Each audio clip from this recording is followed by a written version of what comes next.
The steel door slammed behind me, and suddenly the screaming became muffled, distant, almost dreamlike.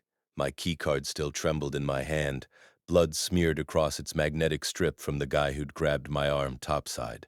I stood in the fluorescent-lit concrete corridor, chest heaving, and listened to my own breathing echo off walls that smelled like machine oil and decades of accumulated dust. Above me, footsteps thundered across the midway, not running, shuffling, dragging, the sound you make when your body doesn't quite remember how legs work anymore. I'd been working maintenance at Wonderland Park for 11 years, knew every inch of the tunnel system that snaked beneath the 200-acre property like a concrete root system. Most guests never suspected these passages existed. Designed in the 1970s so workers could move supplies, access utility stations, and reach attraction basements without breaking the magical illusion above ground. The engineers had created something remarkable.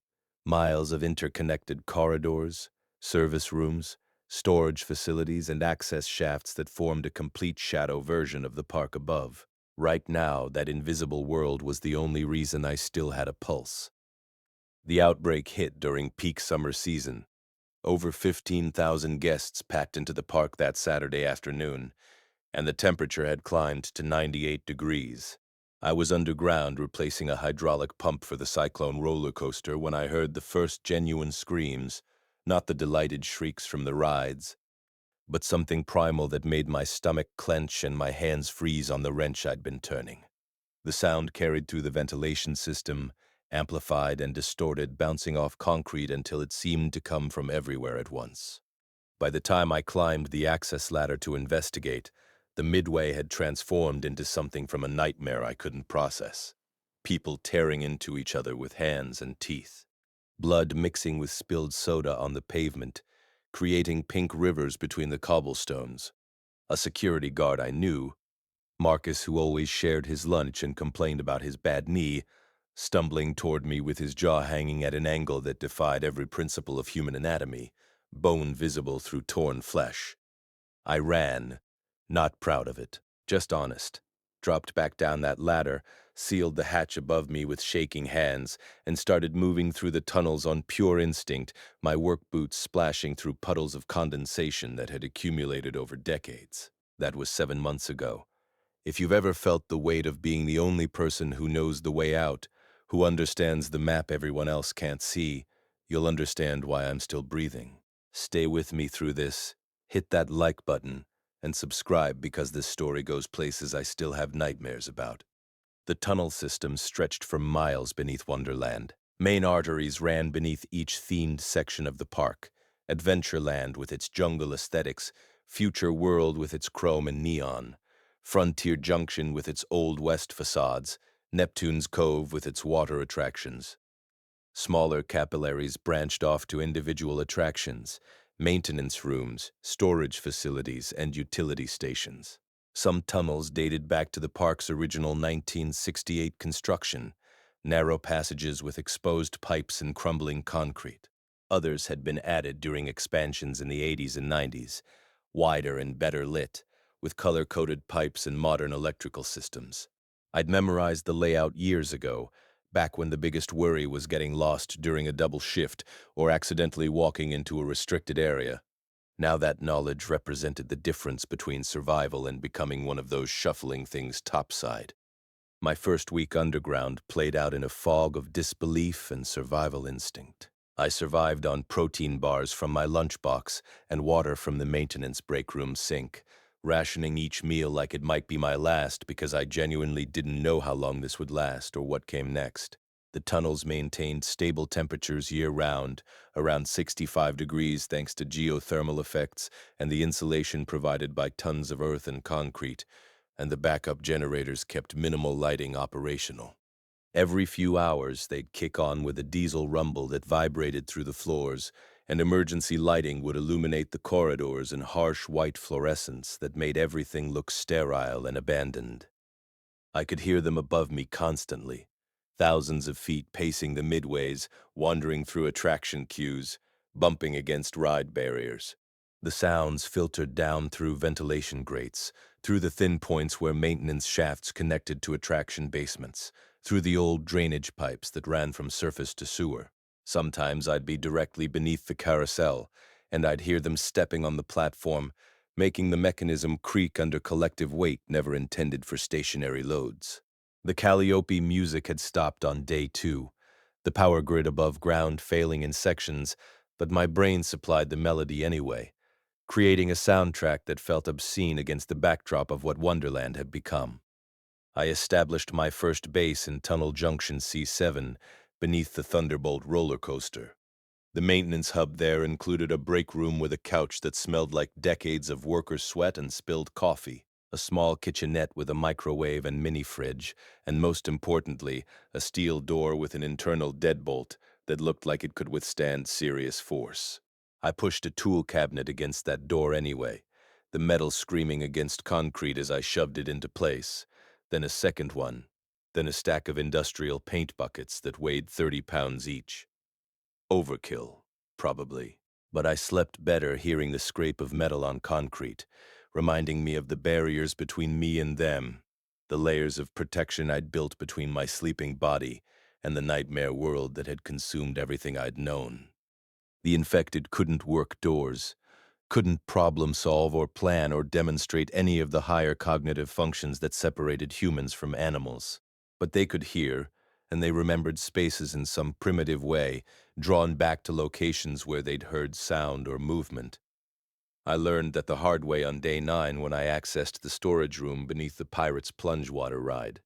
The metal staircase leading down made a distinctive clang with each step, the sound ringing through the enclosed space like a bell. I'd grown careless after a week of silence, stopped being cautious about noise. When I emerged 40 minutes later with a cart full of canned goods from the restaurant supply depot, 20-pound cans of tomato sauce, industrial-sized containers of pasta, enough food to last weeks, I found 12 of them clustered around the park bench directly above my exit hatch, drawn by the sound like moths to flame. Had to wait 6 hours in that stairwell, sitting in the dark with my hand over my mouth to quiet my breathing, listening to them shuffle and bump against the hatch above. My legs cramped. My back spasmed. I counted the rivets in the metal stairs, 347 visible from my position, and recited every song lyric I could remember, just to keep my mind occupied and prevent panic from overwhelming rational thought. They dispersed finally as dawn approached, wandering off toward some stimulus I couldn't identify, and I crawled back to Junction C7 with shaking hands and a new appreciation for how quickly carelessness could kill. After that incident, I moved like a ghost through my underground domain, mapped out which hatches opened into secluded areas, behind dumpsters, inside maintenance sheds, beneath attraction platforms where the infected rarely wandered. Timed my surface excursions for the hours just before dawn, when the infected seemed most sluggish, most dormant, their movements slowing like machines running low on fuel. I wrapped tools in cloth to silence them, carried WD-40 for every hinge, learned which sections of tunnel ran directly beneath attractions with basements I could access without going topside at all. The Haunted Mansion, the Space Mountain Simulator, the underground portion of the log flume all had substantial basement areas that connected to the tunnel system and contained supplies, equipment, and most importantly, alternative routes that kept me away from surface exposure. The food situation stabilized once I realized the scale of available supplies and got over my initial paralysis. Wonderland had 15 full-service restaurants, 30 snack stands, and massive storage facilities designed to feed thousands of guests daily throughout the peak summer season. The commissary tunnel alone stretched for 200 yards, lined with industrial refrigerators, freezers, and dry goods storage that could stock a small grocery store. Most of the perishables rotted in the first weeks. The smell seeping down through ventilation grates made me gag, forcing me to wear a maintenance respirator when I ventured near affected areas. But the dry goods, canned items, and frozen foods in the industrial freezers remained viable. The freezers operated on backup power, maintaining temperature as long as the generators held, and I'd found enough frozen meat, vegetables, and prepared foods to last years if properly rationed. I spent 2 weeks methodically shuttling supplies from the main commissary tunnel to strategic cache points throughout my underground territory, building redundancy in case I got cut off from any single location. Junction C7 got the bulk of supplies. My primary base deserved primary resources. But I established secondary caches in Junction F9 beneath the shooting gallery, in the utility room under Neptune's Cove, in the old 1960s section beneath what used to be the original park entrance. Each cache contained enough food, water, and equipment to sustain me for 2 weeks minimum. I organized everything with the same methodical precision I'd used for maintenance work. Labeled, dated, inventoried in a notebook I'd found in the break room. Water was never an issue. The park's infrastructure included its own water treatment system, processing from municipal lines, and maintaining throughout the property. The tunnels housed dozens of access points, maintenance sinks, emergency eyewash stations, utility hookups for cleaning equipment. I tested the water quality using chemical strips from the pool maintenance supplies. pH balanced, chlorine within acceptable ranges, safe for consumption. Power remained the critical concern. The backup generators ran on propane, and while the park maintained substantial reserves in the tank farm near the employee parking area, I knew those tanks would eventually empty. Basic math told me that 7 1,000-gallon tanks, each lasting approximately 60 days at current consumption rates, gave me just over a year before the lights went out permanently. I began rationing electricity immediately, keeping only essential corridor lights active, spending most of my time in darkness, navigating by touch and memory, and the dim glow of my maintenance flashlight. The darkness pressed against my eyes like physical weight, but I adapted. Learned to count steps between junctions, to identify tunnels by the sound my footsteps made on different types of flooring, to navigate by temperature variations and air current patterns. The human brain adapts remarkably when survival demands it. Isolation pressed against my skull like atmospheric pressure, building slowly but inexorably until some days I felt like my head might implode from the weight of absolute solitude. I talked to myself constantly, narrating my actions to fill the silence that otherwise threatened to swallow me whole. Checking the generator levels now, Tank 3 is down to 40%. Need to switch to Tank 4 tomorrow morning. That'll give me another 8 weeks if consumption stays steady. The sound of my own voice became a lifeline, proof I still existed as something more than just another creature moving through dark spaces. I had conversations with imaginary companions, argued with myself about trivial decisions, sang every song I could remember until my throat went raw. I found the first body in Tunnel E12 during Week 3, and the discovery shattered my assumption that I was the only survivor who'd made it underground. Michael Preston, according to his name tag and the ID card in his wallet. Maintenance supervisor from the night crew, a guy I'd seen around but never really talked to beyond basic work communication. He'd made it underground but had a bite on his forearm, a ragged crescent of punctures, infected and septic, the flesh around it swollen and discolored in shades of purple and green. He'd locked himself in a utility closet with a bottle of industrial cleaner, probably hoping to disinfect the wound, trying everything he could think of to stop the infection from spreading. Didn't work. His body showed the transformation halfway complete, skin mottled gray-green like spoiled meat, eyes clouded with milky film, fingernails torn off from clawing at the door in his final moments, deep gouges in the wood where he'd tried to escape or maybe tried to keep himself contained. I found his notebook next to him, the pages water-damaged from the humidity but still legible. He documented his attempts to survive, to fight off the infection growing more incoherent with each entry as the transformation progressed. The last entry was simple, written in shaking letters that barely resembled handwriting. "I'm sorry I couldn't fight it. Don't let them get you. MP." I buried him in the dead storage area beneath the old Haunted Mansion attraction, a section of tunnel that flooded every spring and had been sealed off for years, now serving as the closest thing to consecrated ground I could offer. Dragged his body there wrapped in a maintenance tarp, dug a shallow grave in the muddy floor using a shovel from the landscaping supplies, and covered him with enough earth and debris to keep the smell contained. Said some words, though I kept them secular, just basic human decency stripped of religious framework. You deserved better than this. We all did. You tried to survive, and that counts for something. Rest now. Then I took his keycard, his flashlight, and the protein bars from his pockets, because sentiment didn't override survival and he had no use for them anymore. His notebook became my journal. I started documenting everything. Supply levels updated daily, infected movement patterns as best I could determine them from sound alone, safe routes marked and annotated, dangerous times when surface activity peaked. Created a calendar system scratched into the concrete wall of Junction C7, marking off days with a screwdriver, making tally marks that slowly accumulated like prison wall counts. The routine gave structure to existence that otherwise felt like floating in a sensory deprivation tank, days bleeding into each other without sunlight or external reference points to anchor time. The psychological weight of isolation grew heavier as weeks became months. I started having conversations with Michael's ghost, with the imagined spirits of coworkers who died topside, with versions of myself from before the outbreak.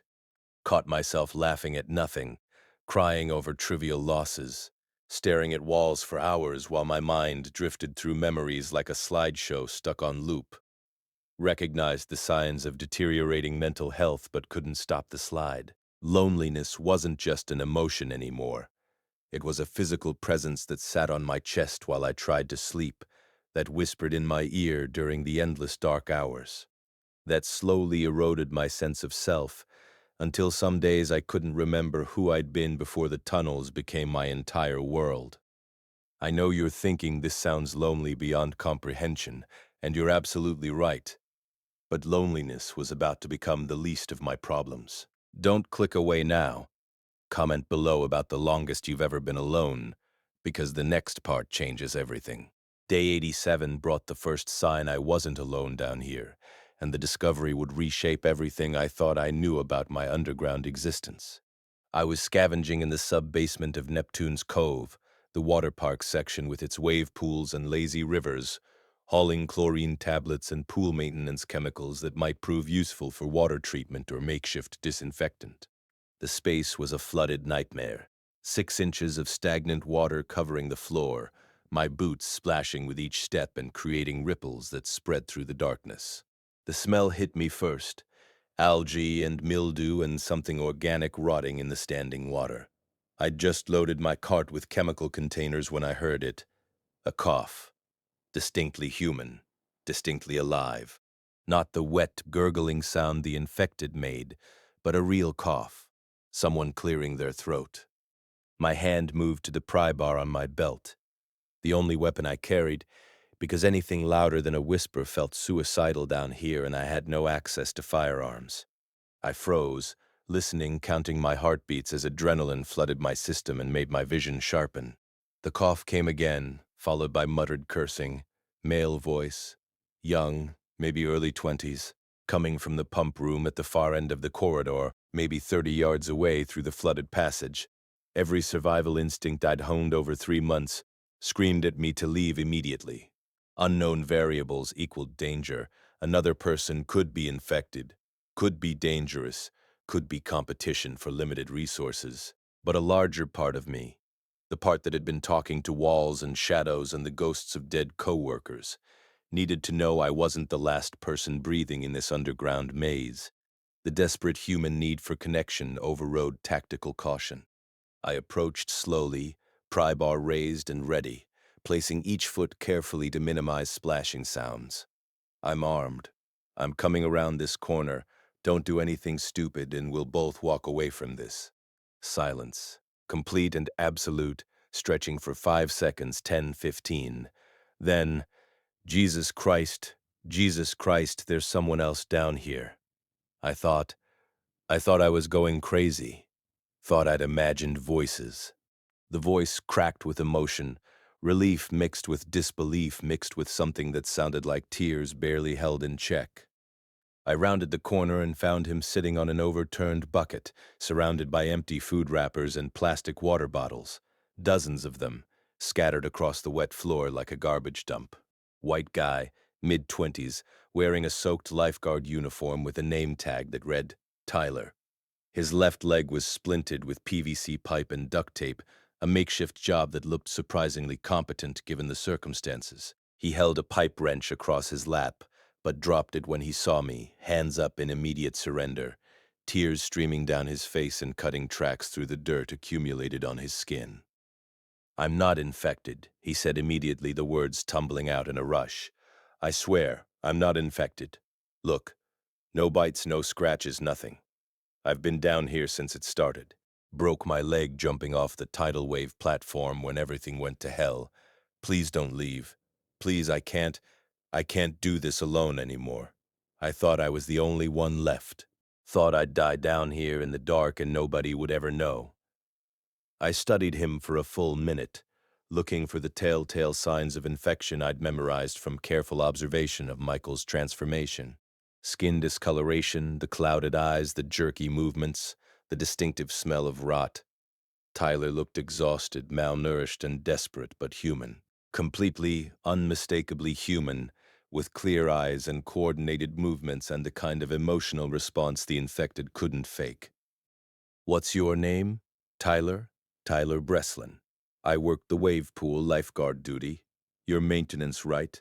I've seen you around the park. You were always fixing things, always underground. Please, man, I thought I was the only one left. I've been eating whatever I could find in the vending machines I could break into. My leg," he gestured at the makeshift splint with shaking hands. "I can't really move far. I've just been sitting here listening to them walk around up there, thinking I'd die alone in the dark, thinking nobody would ever find me." Something inside my chest cracked open. Some dam I'd built against emotion and human connection.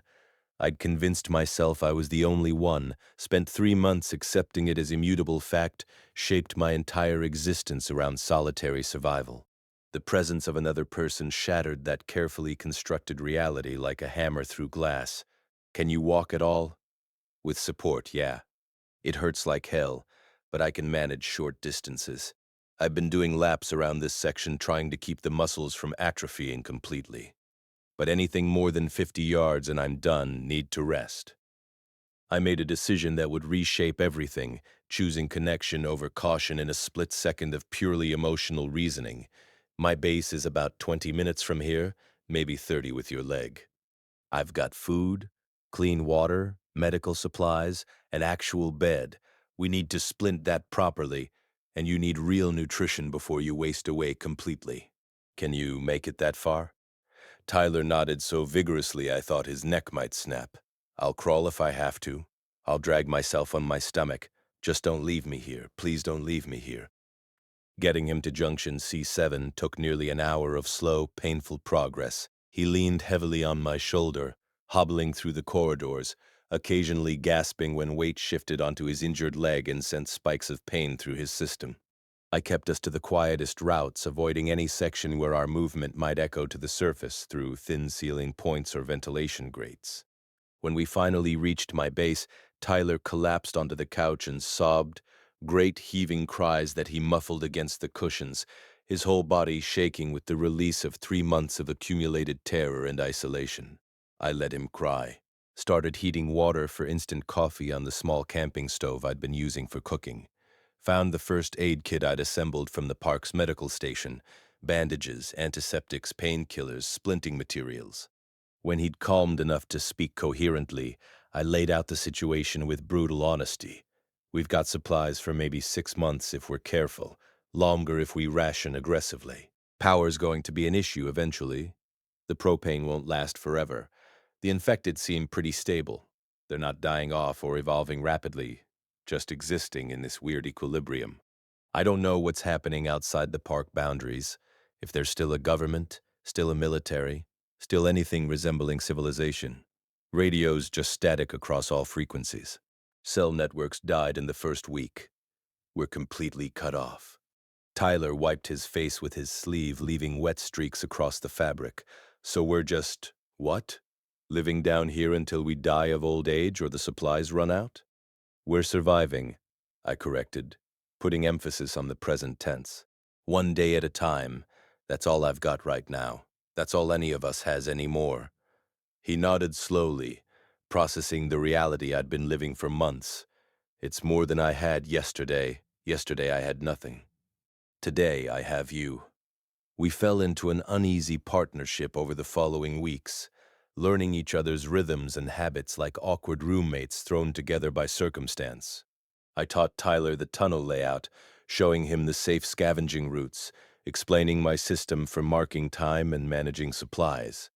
He proved useful despite his injury, good with his hands, mechanically inclined from some background he'd had before Wonderland, able to repair equipment I'd jury-rigged with duct tape and prayers. His leg healed slowly, the bone setting crookedly but functionally under the splint he wore religiously. He'd always walk with a slight limp, but mobility returned gradually, and by week 5 of our partnership he could manage the tunnels without assistance. Having another person changed everything about existence underground. We split responsibilities naturally. Established watch rotations even though nothing had ever breached the tunnels, the practice giving us structure and purpose. Cooked actual meals instead of eating cold food straight from cans. Played cards with a deck I'd found in a break room. Talked about our lives before, carefully avoiding the topic of family, of people we'd lost or left behind or didn't know the fate of. Some wounds were too fresh to probe.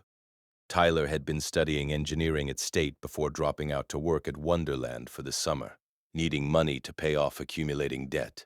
Figured I'd go back in the fall, finish my degree, get some corporate job and spend 40 years in a cubicle.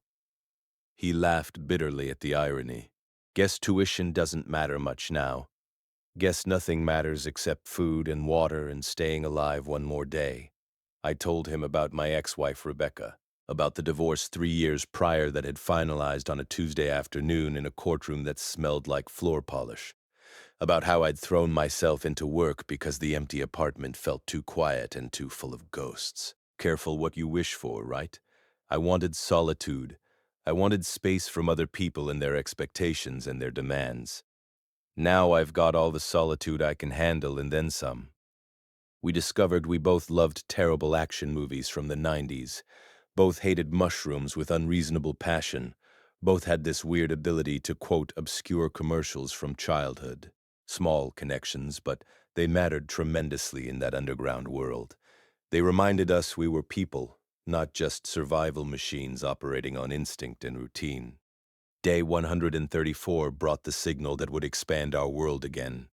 Tyler found it first, a pattern of knocks echoing through the ventilation system, carrying through the metal ductwork that connected different sections of the tunnel complex.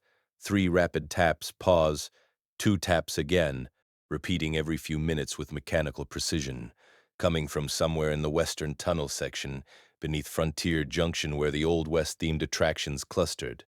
That's SOS, Tyler said immediately, his engineering background providing the context. Morse code, 3 short, 3 long, 3 short, someone else is down here. Someone else who knows what they're doing. We looked at each other across the small table in Junction C7, the same calculation running through both minds simultaneously. Another person meant more mouths to feed, more variables to manage, potential conflict over resources or leadership. But it also meant knowledge, skills, possible safety in numbers, the chance to build something bigger than just 2 guys hiding in tunnels. We check it out, I decided after a long pause. Carefully, we observe before we make contact. We don't take unnecessary risks. We traced the sound through the tunnel system over the next 2 hours, following the ventilation ducts until we reached Maintenance Junction F9 beneath the Old West shooting gallery. The knocking came from behind a locked door, a storage room I'd never bothered to access because I'd assumed it held only attraction parts and maintenance equipment I didn't need. My master keycard unlocked it with a click that sounded too loud in the confined space. The door swung open to reveal a black guy in his 40s, wearing park security uniform, sitting in a nest of sleeping bags surrounded by methodically organized supplies, stacked boxes of food, gallon jugs of water, batteries arranged by size, first aid supplies sorted by type. He held a wrench in one hand, a radio in the other. The source of the knocking, he'd been tapping the casing against the metal pipe running along the wall. He stood slowly as we entered, hands visible and non-threatening, moving with the measured calm of someone trained in crisis management and conflict de-escalation. Thank God I've been making that signal for 3 days straight, rotating between 6-hour sessions to conserve energy. Thought maybe I'd imagined other people down here. His voice carried the measured calm of someone who'd dealt with emergencies before, who'd been trained to keep his head when chaos erupted. Name's David Richardson, head of park security. Well, former head, I guess. He gestured at the empty tunnels with dark humor. Not much to secure anymore except myself in this little corner of concrete. David had been underground since day one, he explained as we sat in his organized base, and his story painted a picture of coordinated collapse that made our individual survival seem almost accidental by comparison. He'd been in the main security office monitoring the camera feeds when the first reports came through over the radio, guests attacking other guests near the Ferris wheel, the situation escalating faster than anyone could process or respond to with standard protocols. He'd initiated the emergency protocols, tried to coordinate evacuation through the main gates, watched the cameras as everything fell apart in real time across dozens of screens showing different angles of the same nightmare. The feeds had captured everything. Families torn apart, ride operators abandoning their posts, the infection spreading through the crowd like ripples in water, each new victim becoming a vector within minutes. When the infected breached the security station, attracted by the radio chatter and the voices of dispatchers trying desperately to coordinate a response that couldn't possibly contain what was happening, he'd retreated to the underground monitoring room, a backup facility that most employees didn't even know existed. He'd locked himself in, sealed the reinforced door, and survived on vending machine food and water from the break room while watching the park transform through camera feeds that continued operating on backup power. "I've been watching the camera feeds this whole time," he said, gesturing to a bank of monitors I hadn't noticed initially. 12 screens showing grainy black and white views of the park above, cycling through different camera positions every 30 seconds. Most cameras are still operational on the backup grid. The system was designed to run independently in case of main power failure. I've been documenting patterns, behaviors, everything.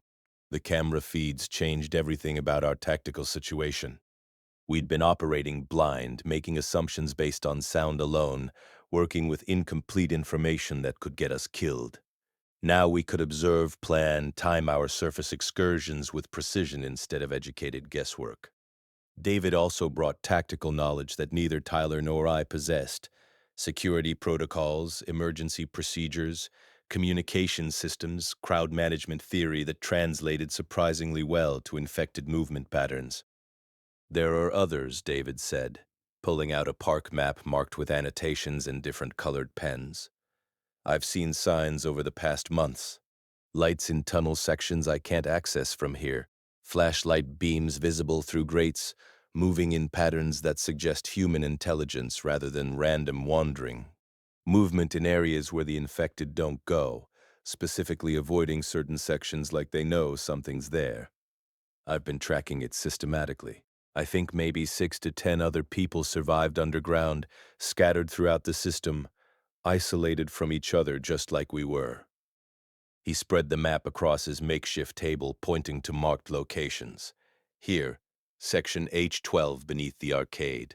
I see light fluctuations every few days, always around the same time, suggesting someone with a routine, someone maintaining a schedule. Here, section K4 under the food court.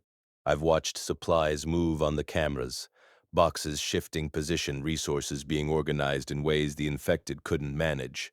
And here, section M8 beneath the main maintenance building. Definite signs of habitation, smoke from what I assume is cooking, systematic scavenging patterns. If you've ever tried to find hope in darkness, real tangible hope, not just optimistic denial, you know the feeling that hit me then. Share this with someone who needs to hear about survival against impossible odds, because mine was about to get even harder. We made the decision to find the others, to actively seek out survivors rather than waiting for random encounters. It took 3 days of planning, studying David's camera feeds to identify safe routes and optimal timing. preparing supplies for extended reconnaissance missions into tunnel sections we'd never explored. David's security knowledge combined with my maintenance expertise and Tyler's engineering background created a surprisingly effective team dynamic. We approached the search systematically, dividing the tunnel system into sectors and methodically clearing each one while leaving signs for others to follow. We developed a communication system, chalk marks on walls and specific patterns that would mean nothing to random observers, but conveyed information to anyone looking for survivors. 3 horizontal lines meant safe area, supplies available. A circle with a dot meant base location, humans present. An X meant danger, avoid this route. We left notes secured in waterproof bags at major junctions, explaining who we were, where our base was located, how to find us. Each note included David's knock pattern, the SOS signal that had brought us together, so survivors would know the message came from humans, not some elaborate trap. The search took 3 weeks of careful exploration, moving through sections of tunnel I'd never entered despite 11 years working at Wonderland. Some areas were pristine, clearly unused since the outbreak. Others showed signs of passage, disturbed dust, moved equipment, the faint smell of human occupation. We found 2 more bodies during our search. A food service worker who died from what looked like a heart attack in a storage closet beneath the pizza restaurant, and a young guy in his 20s who'd been infected, made it underground, and died during transformation in a utility tunnel far from any base or supplies. We gave them both burial in the flooded section beneath the haunted mansion, adding 2 more graves to Michael's lonely resting place. We found Jacob Reeves on day 158, in a section beneath the Frontier Steakhouse that I'd avoided because it required passing near a major ventilation grate where surface noise filtered down constantly. Asian guy in his 30s, former cook, who'd built a surprisingly comfortable base in the underground kitchen facility, a commercial space designed to pre-prep food before sending it topside through service elevators. He'd been living well, comparatively speaking. The kitchen connected to the main commissary through a supply tunnel, giving him access to ingredients most of us had overlooked. He'd been cooking actual meals with freshish ingredients from the walk-in freezers, maintaining something approaching normal culinary standards despite the apocalypse. I figured if I was going to survive the end of the world, I wasn't going to eat garbage, he explained while showing us his setup. Food is one of the few pleasures left. Might as well make it count. He'd been a professional chef before Wonderland, had trained at culinary school in New York before personal circumstances brought him back home to work at a theme park steakhouse. The disappointment in his voice when he talked about that trajectory hurt to hear. Dreams deferred and now rendered permanently irrelevant by global catastrophe. But his skills proved invaluable. He understood nutrition, food preservation, inventory management on a level none of us could match.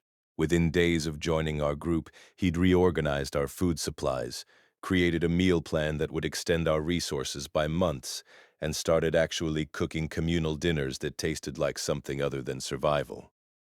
We found Marcus Cole's son, Ethan, on day 163. The discovery hit me harder than any of the others because I'd known Marcus, had worked with him, had watched him transform during those first chaotic moments topside. Finding his son alive in Section H12, the arcade basement, felt like recovering a piece of my friend. Ethan was 17, working his first summer job running the crane games and ticket redemption counter when the outbreak hit.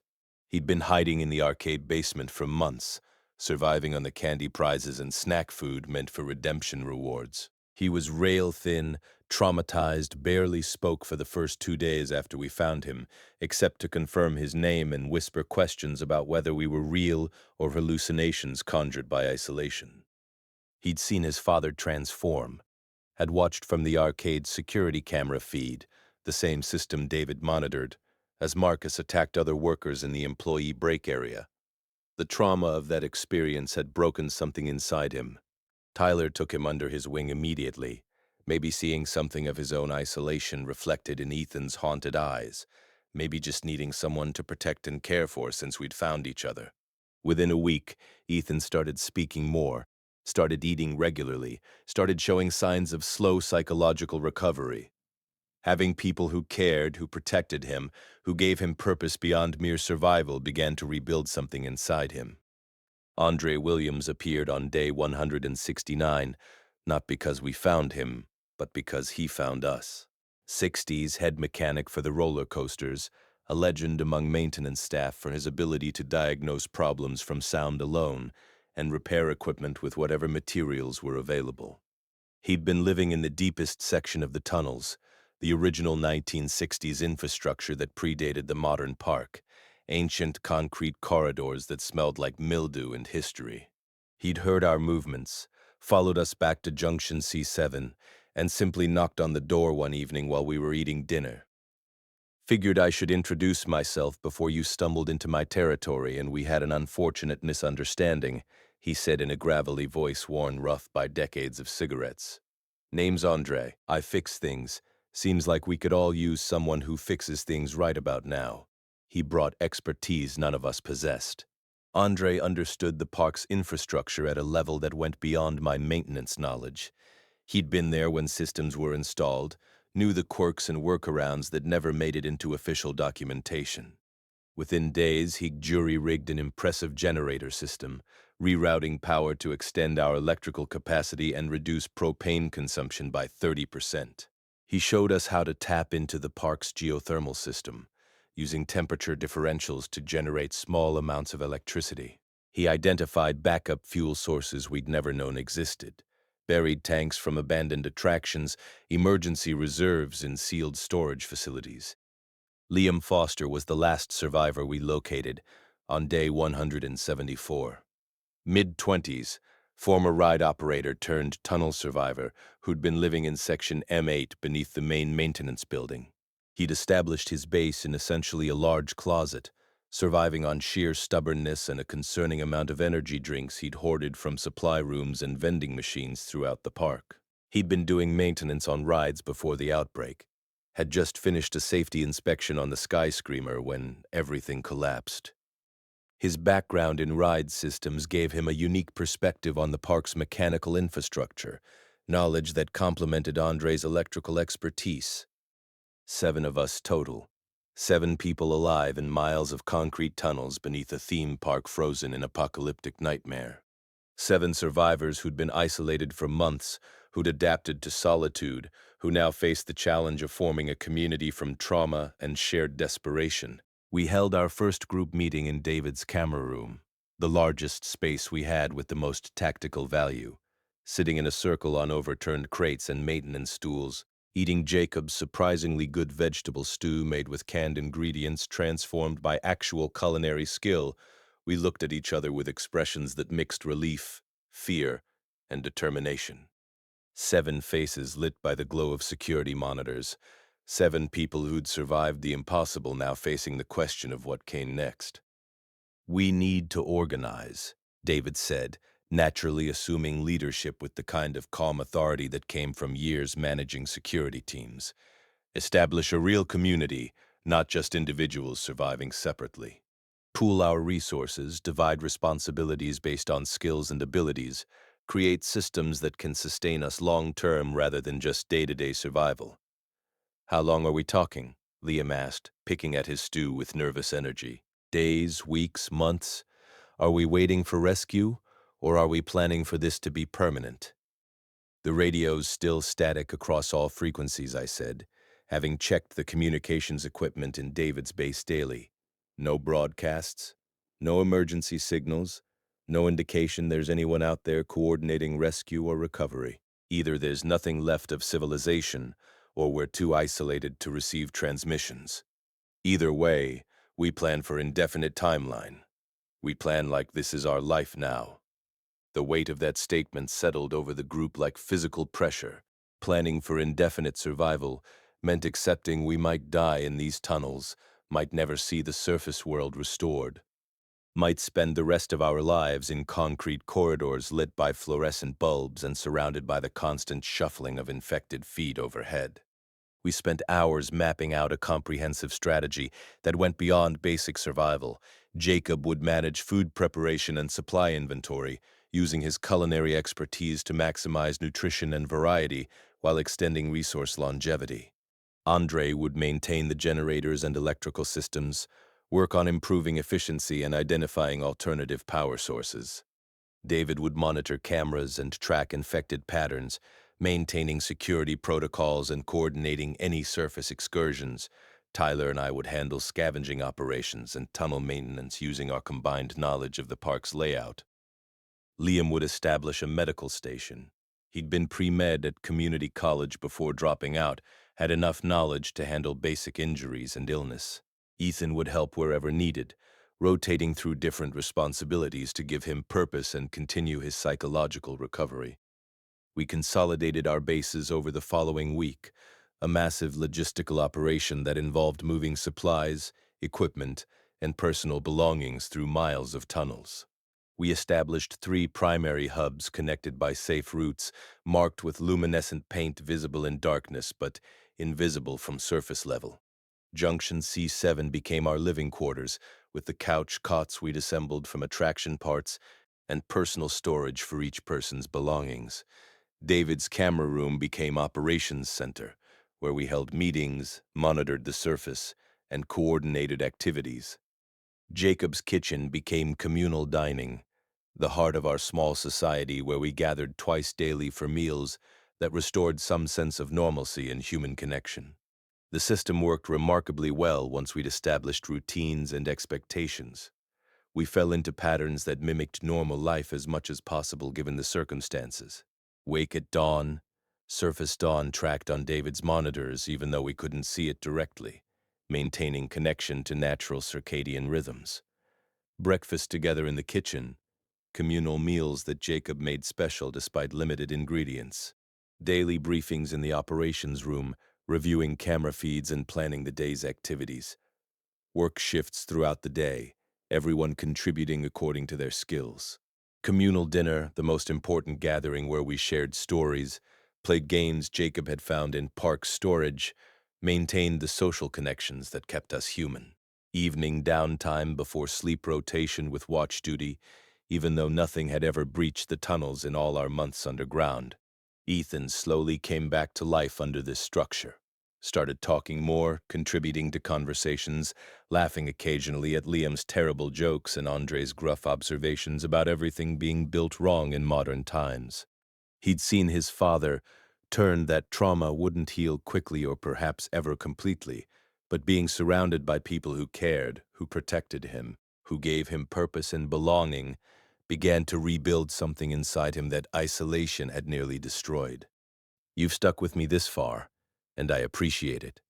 Comment below about the people who kept you going during your darkest times, because community became everything to us. And hit that subscribe button. The final act of this story will test everything we built. We celebrated day 200 underground with a feast Jacob prepared using ingredients he'd been secretly hoarding for weeks. Real food, not just survival rations. Steaks from the frozen reserves, thawed and grilled on equipment he'd rigged in his kitchen. Vegetables from canned stock prepared with herbs from the restaurant supply depot. Even a cake he'd baked using industrial park kitchen equipment, decorated with frosting spelling out 200 days in shaky letters. We sat around a table we'd assembled from attraction parts, literally a table built from the demolished remains of a carousel platform. 7 people who'd been strangers 7 months ago, now bound by shared impossibility and mutual dependence. To survival, David raised a glass of purified water and a toast. To each other, Andre added, his gravelly voice carrying unexpected emotion. To tomorrow, Tyler said, squeezing Ethan's shoulder. We drank, and for a moment the weight lifted. We weren't just surviving anymore. We were living, building something that resembled community and purpose and hope. The infected still shuffled overhead. The world above remained a nightmare of mindless violence and decay. But down here in the tunnels we'd created something worth protecting. But day 212 shattered that fragile optimism. The generators started failing. Andre had warned us it was coming, had been tracking consumption rates and fuel levels with meticulous precision. But the reality still hit hard when he delivered the news during morning briefing.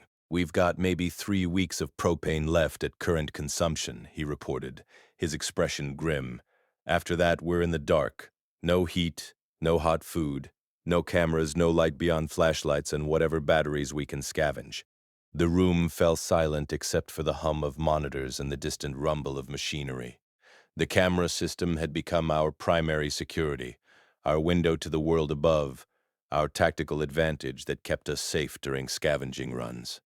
Losing it felt like going blind and deaf simultaneously. "What about the main park generators?" Tyler suggested, his engineering mind immediately working through alternatives. The big industrial units that powered the rides and attractions, they must have separate fuel supplies, backup reserves beyond what we've been using. "They're topside," I said, already knowing where this was heading, in the power station building near the main entrance, about a quarter-mile from the nearest tunnel access point. Accessing them means significant surface exposure, extended time in the open, high risk. "Then we make that exposure count," David said firmly, switching immediately into tactical planning mode. "We plan a proper excursion, not a quick scavenging run. Full reconnaissance using cameras, optimal timing when infected activity drops to minimum levels, multiple people for safety and efficiency. We either secure additional fuel or we figure out alternative power sources before the lights go out." We spent 3 days planning the mission with obsessive detail. David mapped infected patterns on the cameras, watching feeds from dawn to dusk, tracking movement density across different times and locations. He identified a window between 4 and 5 a.m. when movement in the power station area dropped to minimum levels. Never zero, but low enough to attempt access. We'd approach through Tunnel A1, which opened into the staff parking area behind the generator building, minimizing open ground exposure. Three-person team for balance between efficiency and safety, me for maintenance knowledge, David for tactical command, Tyler for mechanical expertise. Jacob would monitor cameras and provide radio updates. We'd found walkie-talkies in security storage, short range but functional within the park boundaries. Andre would prepare to receive and install any equipment we recovered, jury-rigging whatever was necessary to integrate new fuel sources into our existing system. Day 215, 3:45 a.m. We geared up in Junction C7, checking equipment multiple times with the nervous energy of soldiers preparing for combat.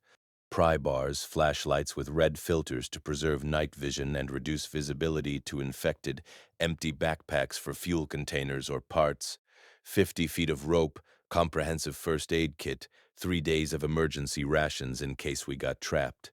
I felt like I was suiting up for a spacewalk, preparing to exit the safety of our vessel into hostile vacuum where a single mistake meant death. "Stay tight," David briefed one final time, his security training evident in the way he ran through protocols. "Move quiet, stay low, use available cover. Any sign of trouble? We abort immediately and return to the tunnels. Equipment isn't worth lives. We can figure out alternatives if this doesn't work." We moved through Tunnel A1 in single file, our footsteps echoing softly despite our care to move silently. The tunnel stretched for over a quarter-mile, a straight shot that felt endless in the darkness. The exit hatch opened into an equipment shed behind the employee parking area, a small structure that had once stored landscaping equipment. I cracked it slowly, wincing at the slight creak despite the WD-40 I'd applied to the hinges during our last surface excursion months ago. Fresh air hit my face, the first time I'd breathed outside air in weeks. It smelled wrong in ways I couldn't articulate. Sweet rot and chemical tang, the scent of a world decomposing without human maintenance, nature reclaiming spaces we'd abandoned.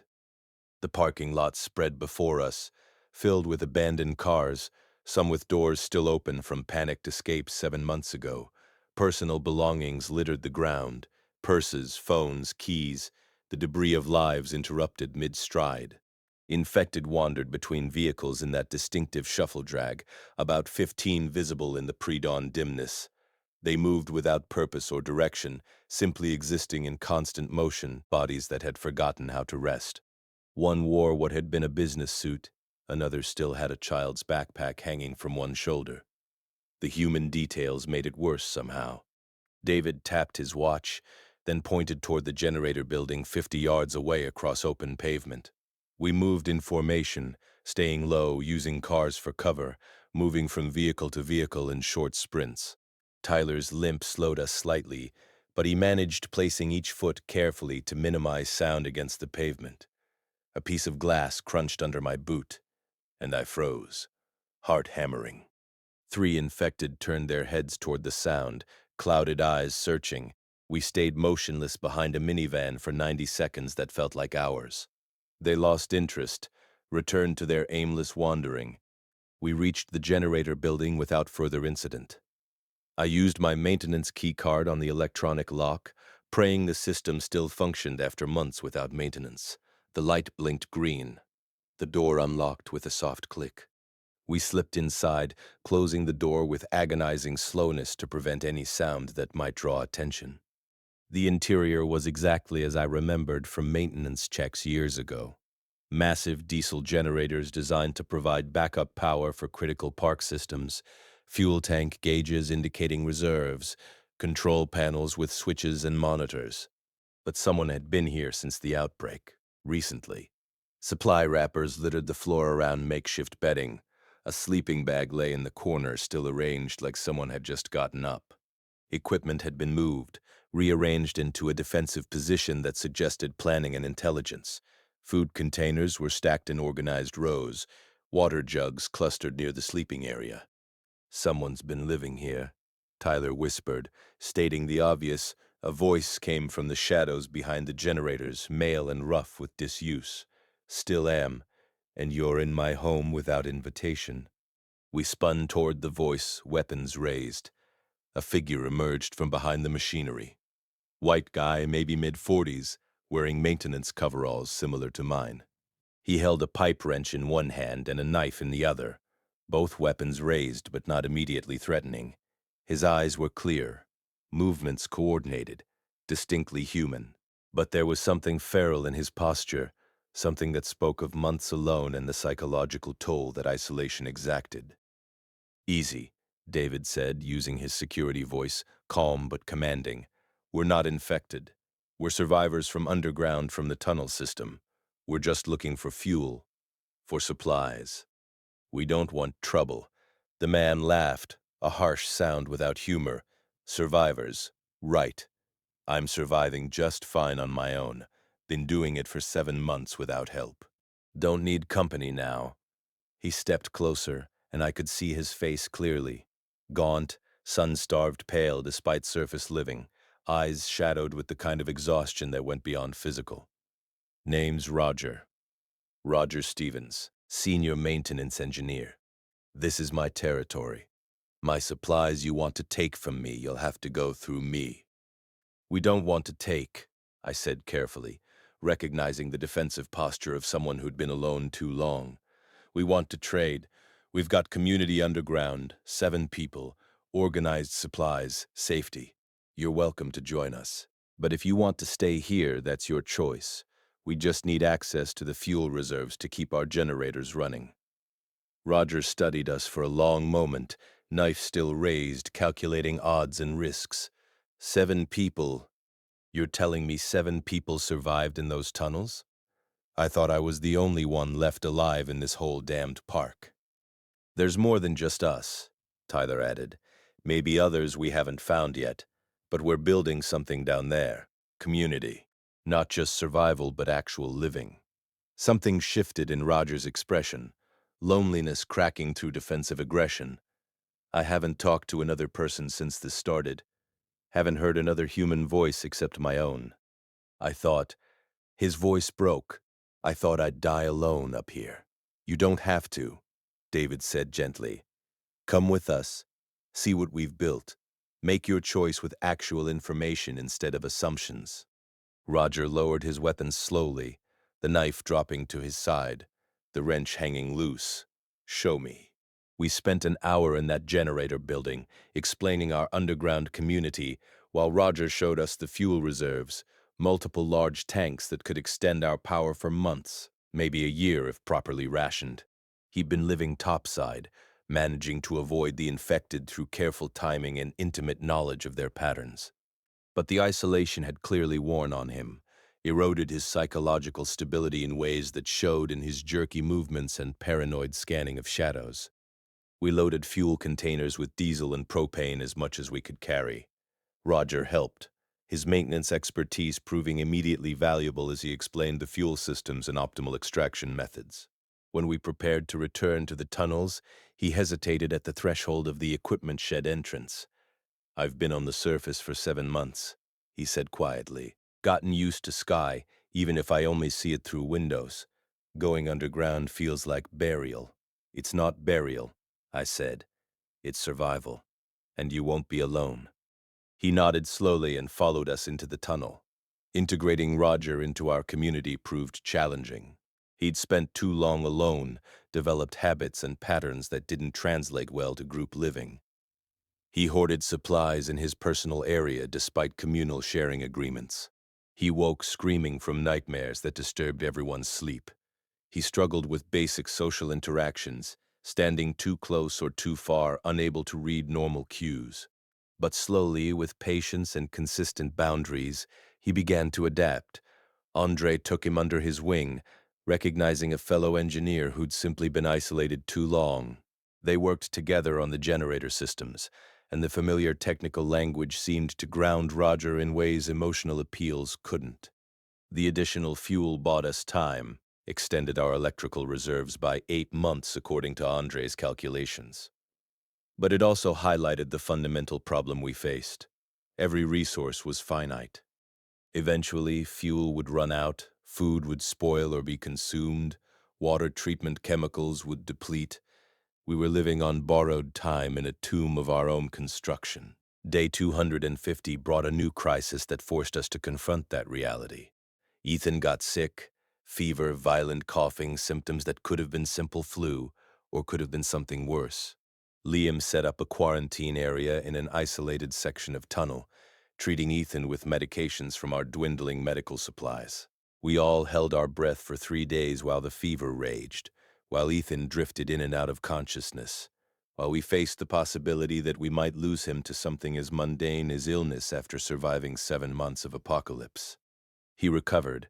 The fever broke on day 253, and he started eating again, regaining strength. But the incident crystallized something we'd been avoiding. We needed more than just survival. We needed purpose. We needed hope. We needed something to work toward beyond simply existing another day.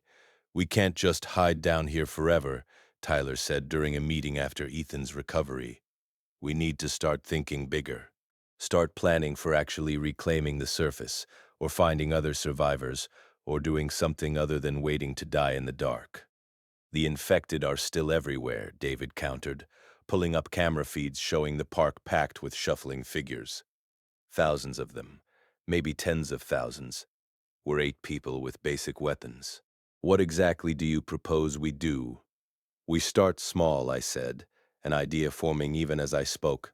"We start reclaiming spaces, one building at a time. We clear them, seal them, create safe zones. We expand our territory gradually. Maybe we never reclaim the whole park, but we create enough space to actually live instead of just hiding." The idea took root. Over the following weeks, we planned our first reclamation effort, the haunted mansion chosen because it connected directly to the tunnels through the flood storage area where we'd buried the dead. The building was large, defensible, had only limited access points. If we could clear the infected and seal the entrances, it could become a surface base, a foothold in the world above. We spent a month preparing. Andre welded metal barriers for doorways. Jacob stockpiled supplies for an extended operation. David mapped every camera angle covering the building, tracking infected patterns. Tyler and I scouted the tunnel approaches, ensuring we had escape routes if things went wrong. Liam assembled medical equipment for inevitable injuries. Roger, Ethan, and I built weapons, reinforced poles with blades, crude but effective for close combat without gunfire noise. Day 287. We executed the operation at dawn, 8 people emerging from the tunnel into the haunted mansion basement. The attraction had been closed for the season, the interior dark and smelling of artificial fog chemicals and decay. We cleared it room by room, floor by floor, A slow, methodical process that took 6 hours and left us exhausted and covered in blood that wasn't ours. 43 infected had been inside. We eliminated them with grim efficiency, working in teams using tactics David had drilled into us, lost track of individual kills, focused only on survival, on pushing forward, on clearing the next room. When we finally sealed the last entrance and stood in the main hall surrounded by bodies we dragged into a pile for later disposal, we looked at each other with expressions mixing horror and triumph. We'd done it. We'd reclaimed our first building. This is the moment everything changed for us. Share this video with anyone who's ever fought for something impossible because we were just getting started. And don't forget to like and subscribe. You've come this far, you need to see how this ends. The haunted mansion became our surface base, our foothold in the world above. We spent weeks converting it, clearing bodies, reinforcing entrances, moving supplies from the tunnels, creating living spaces in rooms designed to terrify guests. The irony wasn't lost on us that we'd made a home in a building designed to simulate fear, now serving as sanctuary from real terror outside. From that foothold we expanded, cleared the building next door, a gift shop, then the restaurant adjacent to it. Each operation got easier as we refined tactics and built confidence. We created a network of safe buildings connected by reinforced walkways, slowly pushing back against the infected territory. Other survivors found us, attracted by the activity, by signs of coordinated human action. Our community grew to 15, then 20, then 25 people. Each new survivor brought skills, knowledge, hope. We discovered the infected were finite. They didn't reproduce, didn't spawn new members. They only existed in the numbers that had been created during the initial outbreak. Every infected we eliminated was one less in the total population. The math was brutal but simple. If we eliminated them faster than we died, eventually we'd win. It took 3 years. 3 years of daily combat, of clearing buildings, of losses and injuries and psychological trauma that would haunt us forever. But we did it. We reclaimed Wonderland Park entirely, cleared every building, every midway, every corner of the 200-acre property. I'm standing on the midway now as I tell you this, 7 years after the outbreak. The park is alive again in ways that would have seemed impossible during those first months underground. 53 survivors call this place home. We've got agriculture growing in the parking lots, livestock in converted buildings, workshops producing tools and weapons.